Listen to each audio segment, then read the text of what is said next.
آج 28 ذی ہے اور کل 29 ذی ہوگی، یعنی کہ کل ہمارے پاس آخری دن ہوگا، یا اگر ذی کا مہینہ 30 کا ہوتا ہے تو پھر ہمارے پاس 2 دن باقی ہیں۔ ممکن ہے کہ ذی کا مہینہ 29 کا ہو، اسی لیے یہ ایک اہم مسئلہ ہے، اس کی طرف آپ لوگوں کی توجہ دلانی مقصود ہے۔ عمل اگرچہ مستحب ہے، کوئی لازمی نہیں ہے، اگر کوئی اس پہ عمل نہیں بھی کر رہا تو اس بندے کو برا بھلا ہم نہیں کہیں گے۔ ہاں البتہ اگر کوئی بندہ اس پر عمل کرے گا تو اللہ تعالیٰ کی طرف سے اس بندے کو اجر بھی عطا ہوگا۔ حضرت ام سلمہ رضی اللہ تعالی عنہ روایت فرماتی ہیں کہ رسول اللہ صلی اللہ علیہ وسلم نے ارشاد فرمایا، جب ماہ ذی الحجہ کا عشرہ شروع ہو جائے اور تم میں سے کسی کا قربانی کرنے کا ارادہ ہو تو اپنے بالوں اور ناخنوں میں سے کچھ نہ لے۔ عشرہ ذی الحجہ یعنی ذی الحجہ کے ابتدائی 10 دن میں بال اور ناخن نہ کاٹنا، یہ فرمان رسول اللہ صلی اللہ علیہ وسلم سے ثابت ہے کہ کوئی شخص بھی قربانی کرنے کا ارادہ رکھتا ہو یا اس بندے کے اوپر قربانی کرنا لازم ہو اور عشرہ ذی الحجہ شروع ہو جائیں تو اس بندے کو چاہیے کہ قربانی کرنے تک اپنے ناخن اور بال وغیرہ نہ کاٹے۔ اس مسئلے میں چند ضروری باتیں ہیں،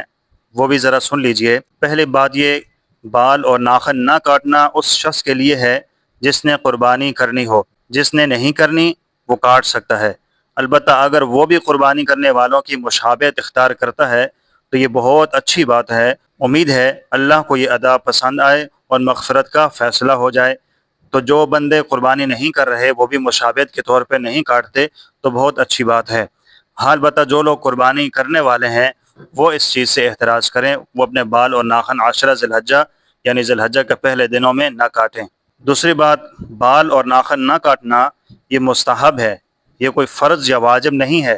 اگر کوئی بندہ اس پر عمل نہیں کرتا تو اس کو برا بھلا نہیں کہیں گے، کیونکہ مستحب ہے، اور مستحب کہا جاتا ہے کرو گے تو ثواب مل جائے گا، اگر نہیں کرو گے تو گناہ بھی نہیں ہوگا۔ اب مرضی ہے کہ وہ بندہ اس پر عمل کرے اور ثواب پالے، اور مرضی ہے کہ اس پر عمل نہ کرے اور اس بندے کو گناہ بھی نہیں ہوگا، کیونکہ مستحب ہے، بال اور ناخن نہیں کاٹے گا تو اللہ کی طرف سے اجر پائے گا۔ تیسری بات یہ سمجھ لیں، اگر کسی کے زیر ناف اور بغل کے بال کاٹے ہوئے 40 دن ہو گئے ہوں تو اس کو چاہیے کہ وہ اپنے بال اور ناخن کاٹ لے، کیونکہ 40 دن سے زیادہ بال رکھنے پر حدیث میں منع فرمایا گیا ہے، اور یہ بال ہر جمعہ نہیں تو کم از کم 2 جمعوں کے بعد تو کاٹ ہی لینے چاہیے، عرصے کو زیادہ بڑھانا نہیں چاہیے۔ اور یہ بال اور ناخن نہ کاٹنے کا حکم اس کے لیے ہے جس کے اوپر بال کاٹے ہوئے 40 دن نہ گزرے ہوئے ہوں، اور اگر کسی بندے پر 40 دن گزر جاتے ہیں، عشرہ ذی الحجہ شروع ہو جاتا ہے، تو اب اس بندے کے لیے ضروری ہے کہ اپنی صفائی ستھرائی کرے اور اپنے بال و ناخن کو کاٹ لے۔ ہاں البتہ 40 دن اس کے اوپر نہیں گزرے،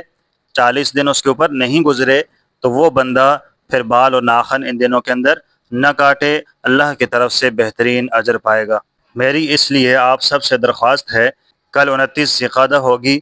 اور ممکن ہے کہ یہ مہینہ ذی کا 29 کا ہو، اگر 30 کا ہوتا ہے تو ہمیں 2 دن ملیں گے، تو اس لیے اپنے اجر و ثواب کو حاصل کرنے کے لیے آپ اپنے بالوں اور ناخنوں کو پہلے سے تراش لیں، ختم کر لیں، صفائی ستھرائی اپنی مکمل کر لیں، تاکہ عشرہ ذی الحجہ کے پہلے 10 دنوں کے اندر ہمیں سر کے بال، زیر ناف بال اور بغل کے بال نہ کاٹنے پڑیں اور ناخن نہ کاٹنے پڑیں، ہماری صفائی ستھرائی پہلے سے موجود ہو۔ اور دوسری بات یہ سمجھ لیں کہ کوئی بندہ اگر یہ بال کاٹ رہا ہو عشرہ ذی الحجہ میں، ذی الحجہ کے پہلے 10 دنوں میں، تو اس کو برا بلا نہیں کہنا، اس کو یہ نہیں کہنا کہ آپ بہت غلط کام کر رہے ہو، آپ نے مستحب کے اوپر عمل کیا، اللہ کی طرف سے آپ کو اجر ملا، اور جو بندہ مستحب پہ عمل نہیں کر رہا ہوتا اس بندے کو گناہ نہیں ہو رہا ہوتا، تو لہٰذا اس بندے کو آپ نہ چھیڑیں، اس بندے کو اپنی حالت پر چھوڑ دیں۔ اللہ سے یقین رکھیں، امید رکھیں، اللہ آپ کو اجر عطا فرمائے گا۔ وآخر دعوانا ان الحمد للہ رب العالمین۔